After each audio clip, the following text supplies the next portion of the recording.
né, Vinícius, aquela questão de que esse caso não vai demorar para que se tenha uma conclusão.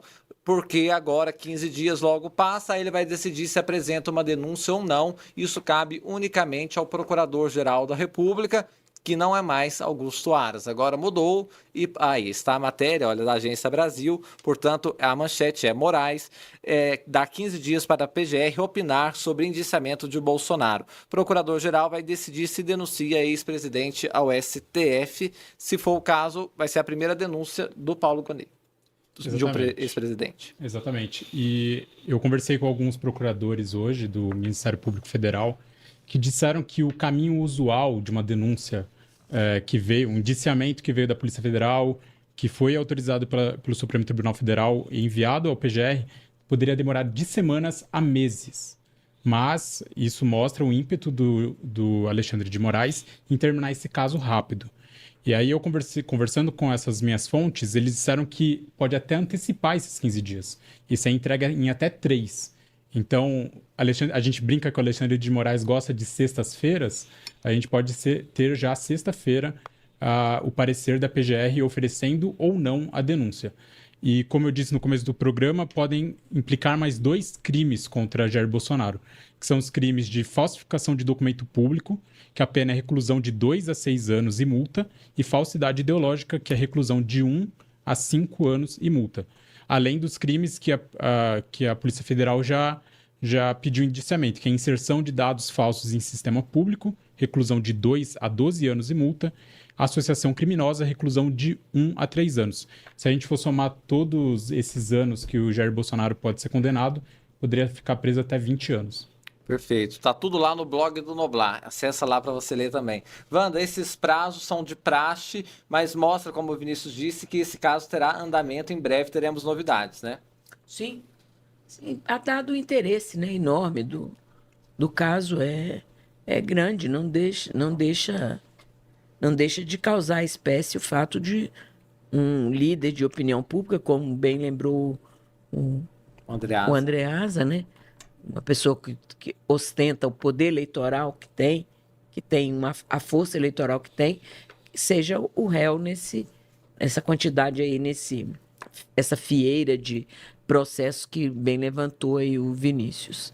O Andreasa, um detalhe interessante que muita gente está se esquecendo é que o trânsito em julgado, no caso do Bolsonaro, será muito mais rápido, porque já está tramitando no Supremo Tribunal Federal. Não é um caso que está lá na primeira instância, vai ser analisado na segunda, lá, já está na última instância. O Supremo, ao decidir, vai ter lá algum tipo de protelação, mas não tem mais a quem recorrer. Portanto, com esse prazo e a continuidade desse julgamento, pode ser que o caso da vacina esteja em breve solucionado, né?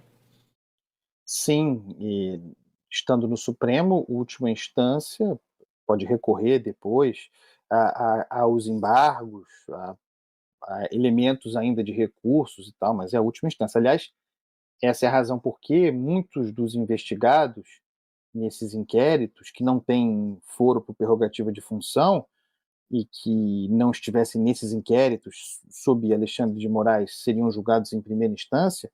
Uma das reclamações das defesas é de que eles têm um direito cerceado, porque já vão para a última instância sem recurso, sendo que não teriam esse foro por prerrogativa de função. São as questões que estão na ordem do dia. No caso de Bolsonaro, também pode alegar isso. Ele não é mais presidente da República, há toda uma gangorra, né, de processos se deslocando em função de mudanças de estatura, de foro. Mas no caso dele não se vai mais discutir isso. É lá, é no Supremo. E sim, nesse caso, disse que não se vai discutir mais isso. Deixa eu reformar aqui. Se pode discutir tudo e questionar tudo, é um direito da defesa do cidadão. Eu estou dizendo que não vai ter mais mudança nisso. Uma hipótese de Alexandre de Moraes, certo ou errado, reconsiderar esse locus, esse foro.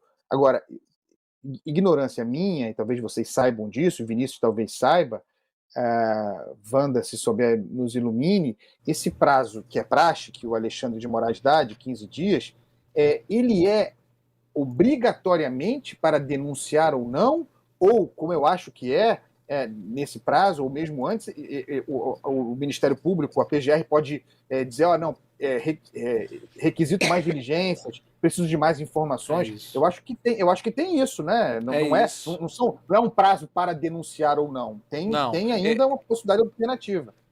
Pela precisão, é importante dizer, para opinar sobre as conclusões da Polícia Federal. Então, ao opinar, ele pode, por exemplo, sugerir mais diligências, entender que alguém mais tem que ser ouvido, que tem que ter alguma coleta de prova, busca e apreensão, enfim. Aí fica nas mãos do Ministério Público. Se eles concordarem com achar que é suficiente o que trouxe a Polícia Federal, aí sim eles podem, até num prazo de minuto, como disse o Vinícius, apresentar uma denúncia. Pode acontecer, né? E aí depende de como o Procurador-Geral da República vai encarar isso. Inclusive, Andreas, eu acho que ainda vale falar do Procurador-Geral da República, porque tem um tweet aí do senador Humberto Costa, não tem o show, que é um outro caso, mas que mostra um pouco como o Paulo Gonet está sendo demandado. Vamos ver o que ele escreveu? Foi mais cedo, então nós já não estamos mais no horário que ele escreve aí, mas é só a título de ilustração. Ele escreveu assim: logo mais às 20 horas estarei com o PGR, ao lado de outros senadores da CPI da Covid, Wanda, lá atrás. Pedimos o indiciamento de 65 pessoas, só Bolsonaro em 10 crimes. O PGR anterior omitiu-se. Queremos dar sequência à responsabilização pela morte de 700 mil brasileiros. Não esqueceremos. Ou seja, Paulo Gonet de novo. É ele que está encontrando com esses senadores para que se ande o que se não andou com Augusto Aras, né, Vinícius?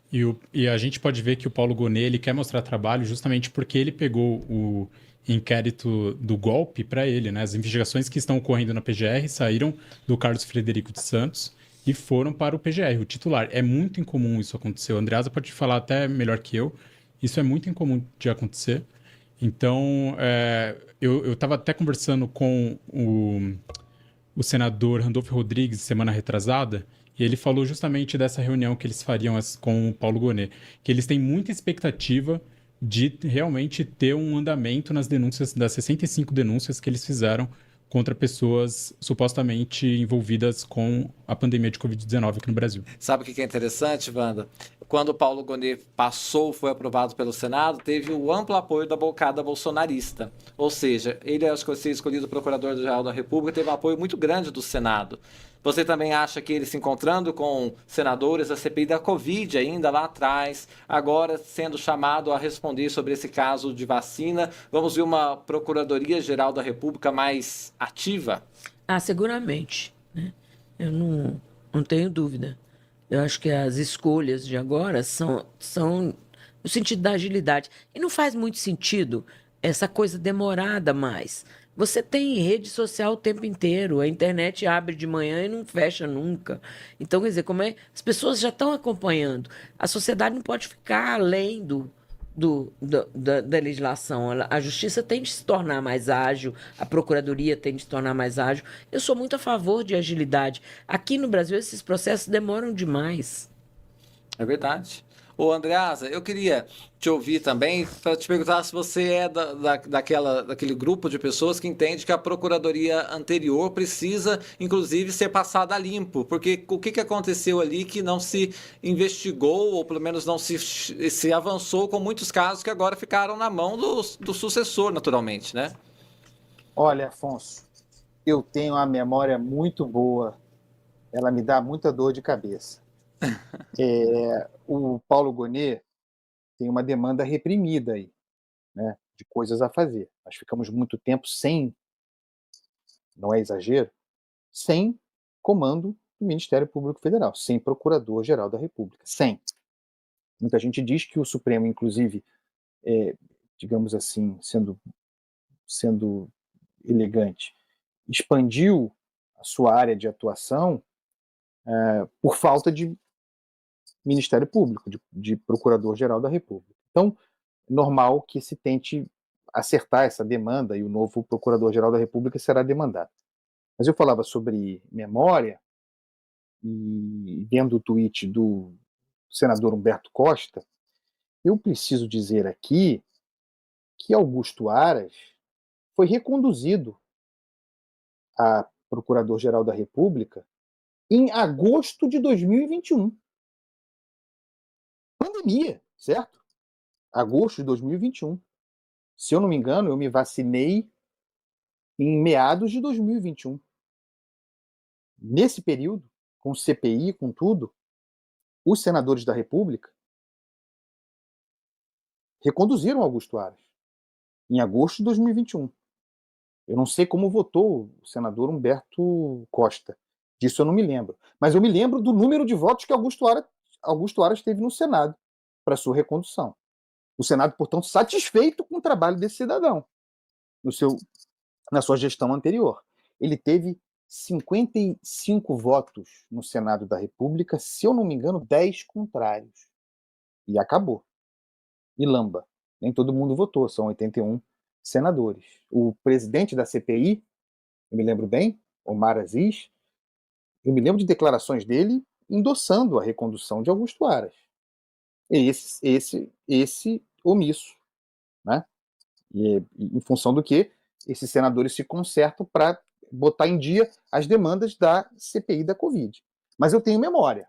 O Senado da República não fez o seu papel, então, ao reconduzir Augusto Aras. É duro dizer isso, mas é a verdade.